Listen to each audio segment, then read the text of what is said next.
Heaven gave a permission for what broke you, but he also set a limit. It's a scary concept knowing that God has a time where he can allow you to experience life without his full-blown protection. And an example that comes to my mind is the story of Job.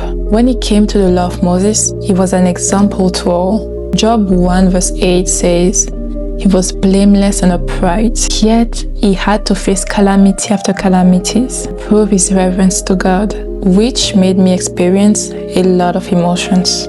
As I was preparing for this piece, I felt a lot of fear because there were times where I did everything right.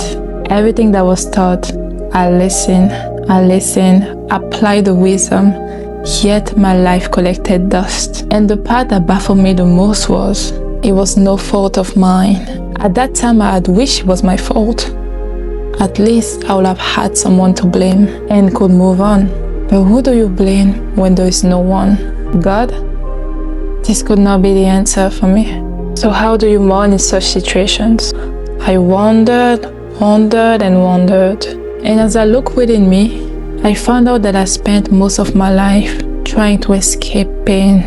All those choices were fueled by fear. Funny enough, I still face my adversary. None of my attempts were able to preserve me from the testing of God. And as I grew in my faith, I understood, I comprehended. Still, I did not enjoy the pruning process. I never liked the sadness and the tears that came from it. But I always had an attachment to the melancholy because she gave me the key to understand the purpose behind those stained cheeks. And that is why now I fully soak into those seasons because I understand the temporal element. The next time I will hold her, remain uncertain to mankind. So I hold her close as we wrestle in her grasp. And as she finally unleashes me, I can let go of any remorse, regrets, hopelessness confined behind the walls of my heart.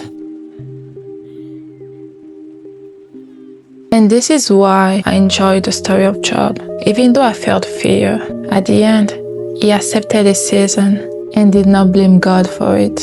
Job 2 verse 10, he replied, "You are talking like a foolish woman. Shall we accept good from God and not trouble?"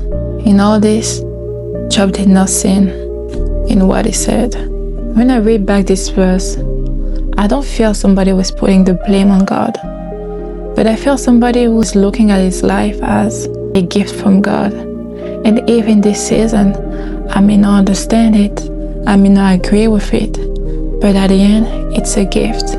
And behind any gift, there's always a reason. And that's how I feel when I read the story of Job. And that's the reason as to why I felt fear at first, because I was not at a place where I was okay with accepting to go into such seasons. And I was fearful, to be honest, that the Lord was going to put me into more of those seasons. But as I was reading more and more, and I was understanding it, I came to a point where if it is from you, God, I know there's a reason, and I want to enjoy what you're going to do within me through that season. Because there is a purpose behind those tears, behind those stained cheeks. I know there is one.